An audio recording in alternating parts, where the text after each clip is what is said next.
Today's daf we're going to be learning is Bava Batra Daf Pei Zayin. We're going to get started on Daf Pei Vav. We're going to review where we ended with Rav and Shmuel. So Rav and Shmuel, or not exactly where we ended, but we're going to go back to Rav and Shmuel. On Daf Pei Vav, Rav and Shmuel both said, Kor b'shloshim ani mocher lecha. If I say I'm selling you a kor, which is 30 se'ahs worth, for 30 zuzim, then we say, until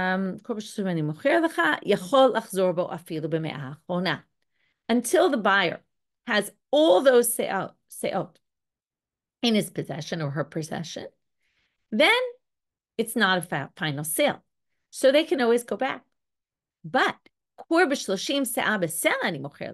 the seller said specifically, I'm selling you 30 se'ah, one selah for each se'ah, then we view Rishon Kana. Each se'ah is considered an independent unit, an independent sale, and therefore, if already the buyer acquired, put into his basket 29, can't change his mind about those 29 because those 29 are a done deal. Okay, that's a final sale. So now we're going to see Tashma. We're going to now have a question on the second part of that Braita. Hasocheret hapoel, we're 2 lines from the bottom of Daf Pei Vav. Hasocheret hapoel la'asot imo lagol. Okay, an employer hires employees, okay, to work for him. La'asot imo lagol, to work in the threshing floor. Hayom b'dinar. Now, the employer says, I'm going to hire you today. Now, today, it's not the time for threshing. And the price of workers today is a dinar. But in the threshing season, the price skyrockets, times 4. It's a sela, okay? Legoren yafes sela, the top of our daf. So this employer starts to hire workers and hires a worker when it's not the time of the goren for today's price, gives her all the money up front, and then, but promises to pay the price of now for the time of the threshing season, when in the threshing season, it's yafes sela. Asur lehenot himenu. That employer cannot get benefit from that employee. Why? Or that worker. Because that worker is basically getting all the money in advance. This is what we call interest. Okay, you might remember we dealt with interest in Bava Mitzia. If you want to learn more about interest and go more in depth, you can look up the Din and Daf on interest. There's really good, at least one shiur, if not even 2 on, I think there's one on interest and one on heter iska, how we avoid interest issues in business dealings, or how we can basically get around it in certain situations. But basically, what is interest? Interest is I get money in advance and then I give back more money later. So this woman who is hired to work for this employer is getting all the money in advance. But when she returns the work, which is like returning the money, the employer is getting more back. That's interest. So that's a problem. Aval im scharo hayom b'dinar liyom ulegoren yafes sela mutar. But if they were hired today for a dinar, if this woman was hired to work today, starting today, she gets, okay, in the same situation, the employer is going to give her all the money up front, but hire her to start work immediately. Now I want to hire you for a dinar, and I'm going to continue into the goren season to hire you for a dinar. I'm going to pay you the whole, let's say a year's worth, I don't know, whatever it is, or 5 months worth of salary right now. She gets all the money up front, but she's also working immediately. So if that's the case, mutar. Okay, in that case, it's going to be permitted. Now, isal kadatach, if you're going to say, if you're going to say in that second case that we had of Rav and Shmuel, that once you separate it into days, into se'ot, and you say each se'ah is really worth a selah, even though I'm buying 30 for it, right? I'm buying, even though you say both things, even though it's unnecessary, but you said, I'm selling you a kor for 30. Each se'ah is worth a selah. We're going to view it as Rishon Kana. These are all separate incidences, right? Separate sales. Hachanami, kama mifsak pasuk. Same thing should be here. This person was hired for a dinar a day. Notice, right? That's what the person said. The employer said, mehayom b'dinar liyom. Each day should be considered independent. So kama mifsak pasuk, every day should be unique. So day one, a dinar. That's fine. It's not the Goren time. Day two, a dinar. When we get to the time of the Goren, though, that's going to be interest because, again, she got all the money up front, but only did the work later, right? And each day should be viewed as independent. Okay, we have to change a few words here, but some of the notes get rid of the word asur leheno himena, and it should read, right? Kama mifsak pasik, and therefore mehayom b'dinar liyom ulegorin yafes selam mutal. Why then, in that second case, should it be permitted? Amai ha'agar natar lihu. That should be considered again. On day one, she got all the money. And if each day is viewed as independent, then on the day she starts doing in the Goren, she's now giving back interest. So how could that possibly work? To which Rava says a fascinating line, Amarava v'tizbera, v'zule b'schira mi aser. Why are you bringing in rebate here, interest? This isn't an issue of interest. This is just a case where this woman was desperate for work. She was willing to take less money. If she decides to say, I'll take less money for this job, she's allowed to do that. It's a free market, right? Otherwise, she's going to have no food to bring home. So no one's going to hire her for the 4. So she's willing, or she's worried, she's worried in the beginning of the season, I'd rather have job security. I'm willing to take a job that hires me for less money, right? There's no real value. It's interesting. It's like saying there's no real value on a person's work, right? As opposed to an object, which might have inherent value. Here we're going to say a person's worth, they decide, I'm willing to work for less money. They could do that. Of course they could do that. That's not interest. The fact that she agreed to take less money, but to have job security that every day she'll have a job, she was willing to do that. So of course she could do that. In which case we're left with the question, what about the Reisha? Mishna Reisha, Mishna Seifa. So why in the first case is she not allowed to do that? To which they answer, Reisha de lo ka'avi bahade mehashta, merci ki agar naturally. Seifa de ka'avi bahade mehashta, lo merci ki agar naturally. They're going to basically distinguish between which case looks more like interest and which case looks less like interest. You might remember this when we learned the interest sugyot, that it's all about what appears, because none of this is really interest. There was no loan per se, but it appears like interest.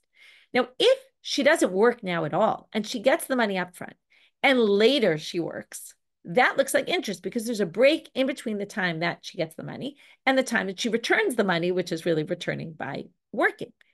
But in the case where she starts working immediately, that's a different story. She's working immediately, and therefore it doesn't look like, right? She was hired for a dinar. She's working for a dinar. That doesn't look like she's, she's getting interest in any way. So that is okay. Now we're going back to the end of the previous Mishnah. If there's flax, you're acquiring flax, and there's some flax that's attached to the ground, and you pull out a little bit of it, you acquire the whole thing. To which the Gemara said, Mishum titalash koshu kana. What? You pulled out a little bit, what? You acquire the whole thing. I'm Rav Sheshet, right? It doesn't make any sense. You have to pull all of it in order to acquire all of it. So I'm Rav Sheshet. Rav Sheshet is going to bring in ukimta, which means the Mishnah is only talking about a particular case, unique circumstances. Hacha b'mayaskina, what's the case here? The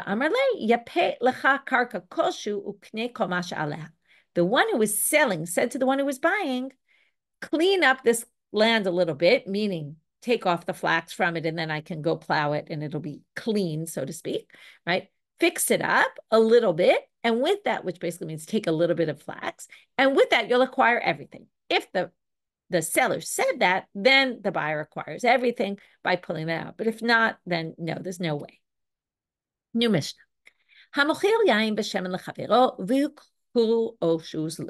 Someone sells wine or oil to his friend, and the price either goes up or goes down. Now, they sold it. They didn't finish the sale. The buyer didn't pull the item yet, right? Didn't take it, didn't do any sort of act of acquiring, but they agreed on a price, and it's unclear if the money transferred hands or not. It doesn't really matter. But the price changes. Either it goes up or goes down. If the price goes up, then the buyer is going to say, I want to renege. I'm sorry, the seller is going to say, I want to renege. And if the price goes down, then the buyer's keep confusing it. The price goes up, then the seller's going to say, I want to renege because I want a higher price. I could get more for this. And if the price goes down, then the buyer's going to say, hey, I don't want to commit to this price anymore and wants to change her mind. So at what point can each side change their mind? If they haven't yet, what would they do in those days? They would bring their bottle, their jug to the store. The owner would fill up the jug with oil, and they would then go home. So if the jug was totally full, then, or this is actually if it wasn't totally full, until it's completely full, then it means the oil is still considered in the property of the seller, in which case, and we're going to have to talk about whose jug it is. We'll get back to that. But in which case, until it's completely full, we're going to assume it still belongs to the seller. If it still belongs to the seller, then obviously both sides can renege. But Misha Nitmal Amida, once this bottle is completely full, then it goes to the buyer. Ve'im haya sirsur benehem, if the sirsur was there, if there was a middle person who is basically, right, said to the buyer, I'll buy from the seller and I'll sell to you, well then, the sirsur was there, and perhaps sounds like the sursur had the chavit, maybe they filled it up already. Well, then it's going to be the problem if it breaks. Here, they're not talking about the exact same thing as before. They're talking about what if it breaks, whose responsibility? Well, the responsibility is on the middle person until it gets to the hands of the, right? If it hasn't yet gotten to the hands of the buyer, then the sursur is responsible to provide new oil for the buyer. Here we get to another issue, which is, in those days, so the seller was selling, right, a jug of let's say a liter of oil. So first, the seller would put it in this midah, this measuring utensil, and then they would pour it into the jug that belonged to the buyer. Okay, we don't really know who the midah belongs to, but let's just assume that maybe this measuring, it doesn't really matter. But now, I guess it belonged to the seller here, otherwise it wouldn't be such an issue. So when the seller pours from, or maybe they had it already in a jug, right? And they're pouring into someone else's jug. So now if you bake or cook, right, you know that let's say you put oil and you measure exactly a cup of oil and then you pour it into the batter. What happens? There's always a little bit left at the bottom, right? Always. Never completely comes out.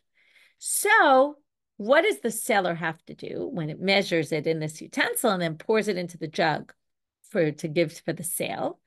You have to wait there till 3 more drops, and you pour the whole thing, whatever comes out, comes out. Then you hold it upside down for another, few seconds till 3 more drops come out. Hirkino mitzit. What if after the 3 drops come out, you turn it on its side and there's still more left, right? That usually happens where, everything will collect after because it's kind of all over the sides. And if you put it down, on its side or even back, right, you'll end up with a little bit more there. Harehu shel mocher. That already belongs to the seller. Okay, we assume, and we'll talk about this in the Gemara, that the buyer already said, okay, I don't need that little bit. They, have what the Gemara is going to call after Yeush. As we know from Yeush, right? They despaired of it. They said, okay, I'm not going to get that little bit. It's fine. I'll live without it. And because of that, it belongs to the seller. Now, a store owner doesn't have to do those 3 drips. Why is that? The assumption is the store owner is busy. They're always selling to people. They don't have to do those extra 3 drips. Okay. If you're a store owner and not a private person selling to your friend, but a storekeeper, you don't have to do that. Rabbi Yehuda Omer, Erev Shabbat im chashecha patur. Rabbi Yehuda says on Erev Shabbat, when it's just before dark and everybody's busy, you're exempt. Now, who is he talking about? Good question. We're going to see in the Gemara. The Gemara is going to suggest either he means everyone is exempt for the 3 tipim, anybody, even if you're a private seller, or perhaps he means the chemvani is only exempt when it's just before Shabbat, which would then be an indicator that people kept their stores open till very late on Friday afternoon. So we'll leave that as an open question. We'll get to it in the Gemara, and we'll see how the Gemara answers it. So the Gemara starts off with saying, Hamidah demand, who, and as I mentioned before, right, whose measuring implement is this? So we're going to have a problem with both options because if I brought into the store my own measuring implement, remember, I can only change my mind according to the Mishnah once it's until it's completely. I can change my mind as long as it's not completely full, and the seller can change their mind also as long as it's not completely full. But if the measuring implement belonged to me, why would we say until it's completely full? Even if you fill it up halfway, whatever's in my vessel is already mine. And you shouldn't say at that point, anyone can change their mind. We can't turn back on that because it's already in my kli. I acquired that. If it was the implement of the seller, well, then we have another problem, which is once it's completely full, it becomes the buyer's. Why? It's in the implement of the seller. It shouldn't be mine at all yet. Midah de mocherhi, right? It belongs to the seller. So Amar Rabbi Ila, b'midat sirsur. It must be that the implement belonged to a middle person, and that's why the cutoff is if it's completely full, then it's as if it's the buyer's. If it's not completely full, we still attribute it to the seller because it's in someone else's implement. To which the Gemara has a good question. But but wait, only in the next line did they introduce a middle person into the Mishnah. And then it started talking about if the barrel breaks, who's responsible. But Michalal, from there you can infer that Dereisha la b'sirsur askin. In the first case, must not have been talking about a sirsur. So, because it only introduced a middle person in the second line, not in the first line. To which the answer, no. Reisha midabelo sirsur, sefer b'sirsur atzma. The reisha is when they use someone else's implement, but that person wasn't there. Then the person doesn't assume responsibility. But again, if it's completely full, it's already, we view it as the buyer's. And if it's not, we view it as belonging to the seller still, and anyone can change their mind. But the seifa is if the sirsur atzmo is there, if the sirsur, the middle person, is actually in the room, then they assume the responsibility for it breaking. And that makes a little more sense out of the Mishnah. Now we're going to get to this. Hirkina umitzi tareu shel mocher. If there's still a little bit left, we say it belongs to the mocher. So first, we're going to learn a little history, which is Rabbi Elazar ben Pidat was one of the main students of Rabbi Yochanan, and Rabbi Elazar was a student of Rabbi Yochanan in Israel. But he actually, what's less known about him, he was born in Babylonia, and he used to be a student of Rav, and then he made Aliyah. So and then became a student, this main student of Rabbi Yochanan. Kiselik Rabbi Elazar, and here we see, when he made Aliyah, he went up from Babylonia to Israel. Eshkachel Ze'eri, he finds Ze'eri. Amarle, mi kantana da'at Rav mid. So he says to Ze'eri, is there anyone here who knows the Mishnah and learned this Mishnah of Midot, our Mishnah, with Rav? Because I have a question. I don't understand how Rav learned this. Right? I guess either he never learned it with Rav or he forgot how Rav taught it and he wanted to understand how Rav understood this Mishnah. So Achve Rav Yitzchak bar Avdimi, they point out Rav Yitzchak bar Avdimi, they said he learned this from Rav. Amarle, my kakashalach. So Rav Yitzchak bar Avdimi says, what are you having issues with about this Mishnah? To which he says, so I'm having a problem with this line. The fact that you turn it on its side and there's still a little bit left, we say it still belongs to the seller. The buyer doesn't care anymore about it. The hat's none, but wait. Now we're getting to Amabet. There's a Mishnah that contradicts this. In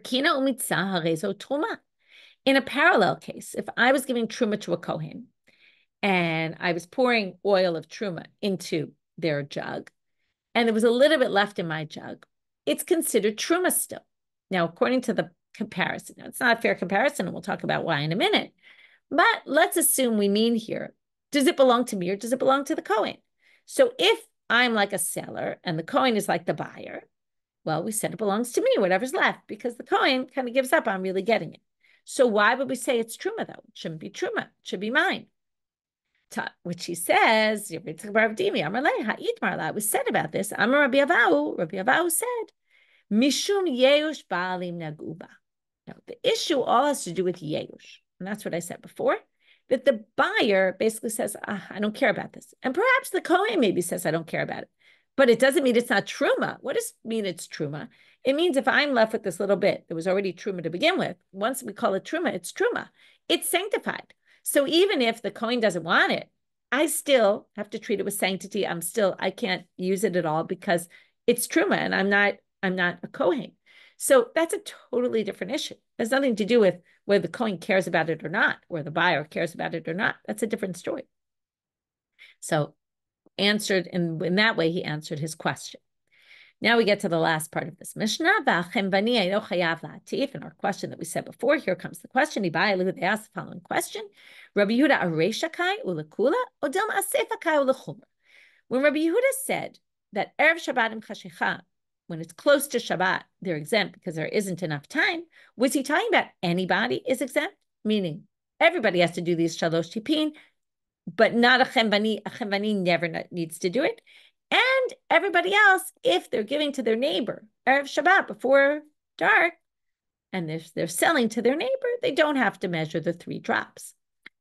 Or perhaps they're talking about a Chemvani, that any person always has to do the 3 tipin.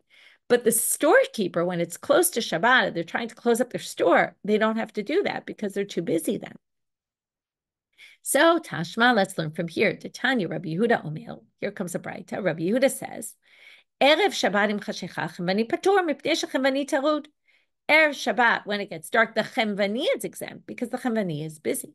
So there you see that he actually said it l'chumra and only about a chemvani. And here goes to what I said before. It seems like storekeepers did keep their stores open till very, very late on Friday afternoon.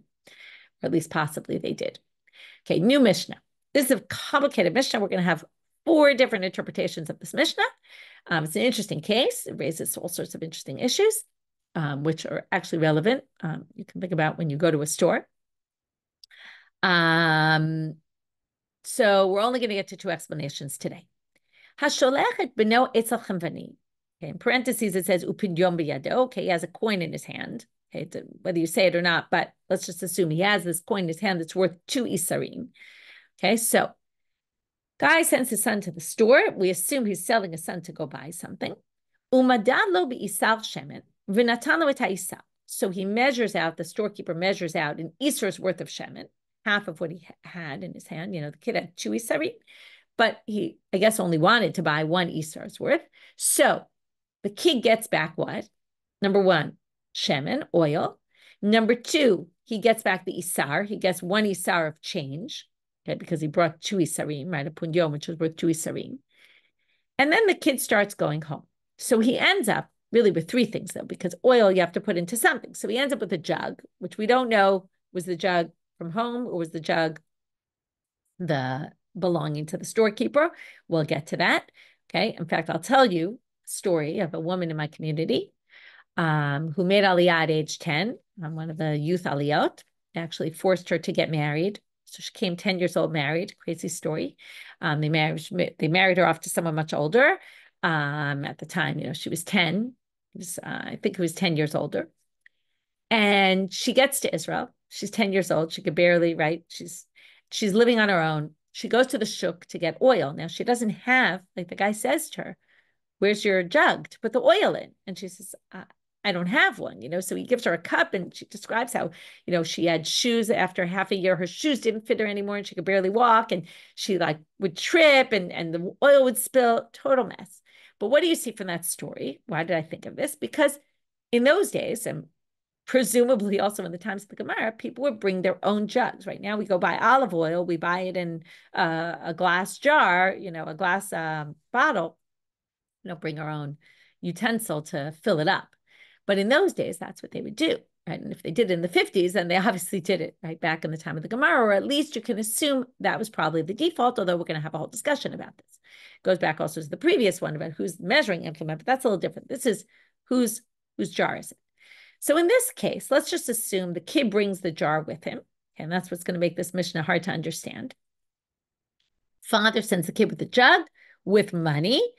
Kid comes back with oil, change, and the jug. Shavar tatzluchit. If on the way home the kid breaks the jug, v'ibeda ta'isar and loses the money, and obviously also the oil because the oil spilled out, chemvani chayav. The storekeeper is responsible. Why?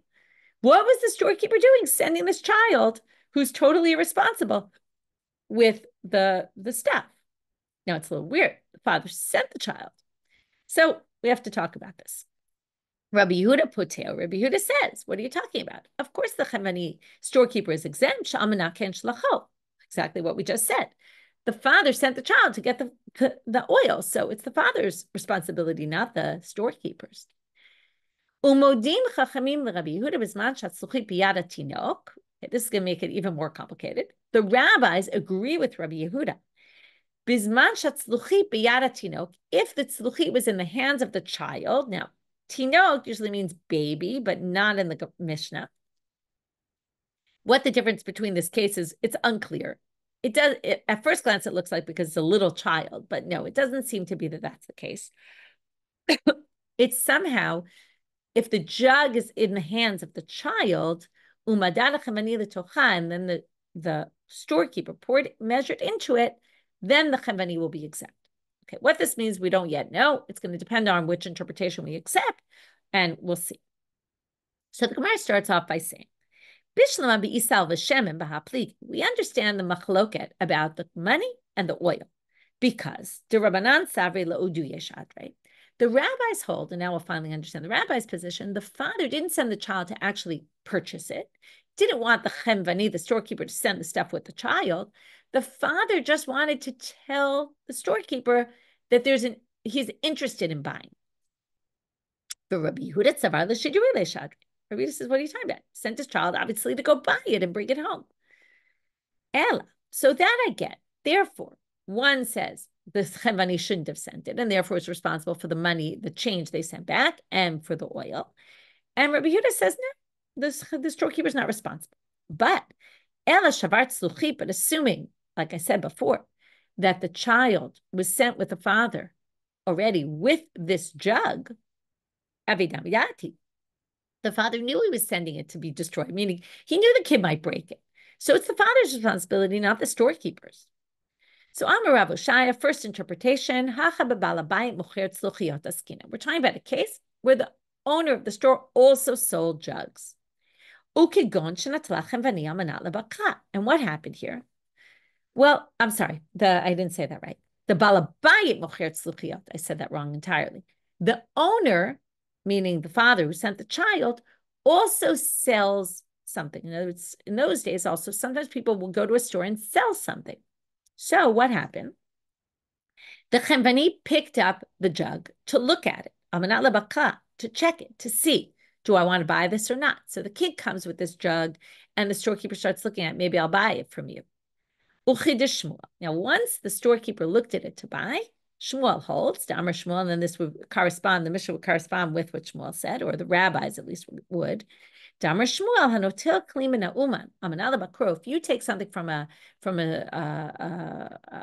here it's an uman is trying to think of the word a craftsman. Okay, now it's a little different. This was from a balabayit, but it would really be the same thing. If you check out something in a store, this is classic. You go into a store, right? You touch it, you break it, you pay, right? That's like a classic thing, right? Or some stores say, do not touch, all that, right? Because they have fragile items. You pick up a fragile item and then you drop it in the store and it breaks, okay? Or even not a fragile item, you could break. Are you responsible? So Shmuel says, and we'll deal with this much more in tomorrow's daf, if you pick it up to look at it, to buy, and then it breaks, you're responsible. It's as if you already purchased it. Now, what happened here? So let's just read. And some onus happened. It just accidentally slipped. Chayav, you're responsible. So therefore, now the storekeeper didn't break in his hand, but the storekeeper didn't return it to the owner because the storekeeper returned it to a child who's not responsible. So until that gets back to the father, the storekeeper's responsible. And that's why. So we have to assume this was a case where the father gave the kid an item, and it was potentially, he could have sold it to the storekeeper. The storekeeper picked it up to look at it, to decide, do I want to buy it or not? In the end, didn't want to buy it, but assumed responsibility until he returns it to the owner. And that's the case. But what's the problem? Well, Rabbi Yehuda thinks you're exempt. So that would mean Rabbi Yehuda or Shmuel doesn't correspond with Rabbi Yehuda. So the Gemara doesn't like that. Leman de Shmuel Tanai, what? You think this issue that Shmuel said, this halacha of his, is a machloket tanaim between Rabbi Yehuda and the rabbis? If so, someone would have mentioned earlier that this was the machloket between them. Doesn't make sense. So they reject the first interpretation. Ela Rabba for Rav Yosef Amar Travayu. Okay, forget it. It wasn't that the kid brought the jug, which we assumed because that was the default in those days. No, we're going to assume this Mishnah is talking about a case where the storekeeper sells the jug. And then it fits in perfectly because just like he sold him the jug and gave him the oil and gave him the money, which he shouldn't have given him any of them according to the rabbis, or he could have given him all of them according to Rabbi Yehuda, well, then it would be the same for the jug and the money and the oil. And then we don't have a question anymore. So that's what we're going to read right now. When each one goes according to what they said before, which is rabbis hold the father wasn't sending the child to bring the stuff home, and therefore the Chemeni was irresponsible for sending it with the child. Rabbi Yehuda says that's exactly what the father was sending the child to do, and therefore it's the father's responsibility, not the storekeeper's, and then that works perfectly. But what's the problem? The problem is that last line, which I said we have to figure out depending on which interpretation we go by. Well, then the Seifa makes no sense. Because the Seifa says, Mudim Chachamim le Rabbi Yehuda, the rabbis agree with Rabbi Yehuda. Bizman shatzluchit biyad tinok, if the tzluchit is in the hands of the child, umadan hachavani letocha shechavani patur. Now, if the tzluchit was in the hands of the child and the chamani measured into it, then the chamani is exempt. V'ha'amar lo duya shadre, but no, the chamani shouldn't be exempt because the chamani shouldn't have sent anything. Because according to the rabbis, it was just father was just sending the kid to tell the storekeeper that there was an interest in him buying, but not that he was actually buying right now. So what would it make a difference if the tzluchit's in the hands of the child or not? When the guy measured, it should make no difference. So that can't possibly be. So Ella, I'm not going to really read this, but we're just going to start. Abai bar Av and Rabbi Chanina bar Av, these two brothers, Amrei Travayu, they both agreed. Ha Chabamayaskina, what is the case? And you'll have to wait till tomorrow's daf to continue on. So we have two different interpretations here of the Mishnah, whether the tzluchit was kind of up for sale, or whether it was the father sent it, but it was up for sale, and that's why the Chemani potentially, according to the rabbis, took responsibility, or it actually belonged to the storekeeper. And then what was the storekeeper doing, giving it according to the rabbis, according to Rabbi Yehuda? Of course, he was able to give it, but that didn't really make sense because of that last line. And we're stuck and we don't really understand the Mishnah yet. So we'll have two more interpretations in tomorrow's daf. You will wait and see. So quick review of our daf. We started with the case of the rebate of the interest and why that's different from the se'ah b'sela, se'ah b'shloshim, sela b'yom, and why hiring someone per day is not viewed as independent units. Then we had the mechubar lakarka, the pishtan, pulling it out of the ground. A little bit can acquire a whole thing. We have Rav Sheshet Sukimta. Then we had the case of someone selling wine or oil and the price fluctuates. At what point is that, right? Which we, in the end, we said, right, only when it's completely full, but only if the jug you're putting it into belonged to a middle person. And then the issue is completely full or not completely full. And that's a determining factor. Is the sale complete enough that no one can renege, or is it not? And then we talked about the sursur breaking the chavit, right? If it breaks, once it's in the middle person's responsibility, they become responsible. And then we had the drips, right? And the different situations there with the drips. And first of all, the contradiction with Trumot, and then the issue of what's this Erev Shabbat of Rabbi Yehuda? Is it Chumrah or is it Lekula? And we had the two different possibilities, but then said he's really only talking about the Chembani, and the Chembani is only exempt with from the 3 drops if it's Erev Shabbat in Chashecha, right? And the previous was not the 3 drops, but what's left after the 3 drops, and the issue with Truma there, and the difference between this case and the Truma case. And then we got to this last case, which we just kind of reviewed, and where the kid is sent to the store by the father, and we have this machloket about when the storekeeper sends the stuff back with the child, and it breaks, and everything gets lost. Why is the store, right? According to the rabbis, the storekeeper's responsible. According to Rabbi Yehuda, the storekeeper's not. What's the issue of the machloket between them? And really, the issue becomes of the jug. Okay, maybe the oil and the money we can understand. Is it l'shidure or is it lo'oduye? But what about this jug? Whose jug was it? And what's the issue? With that, we'll have to wait with suspense till the next daf. And have a Shabbat Shalom, everyone.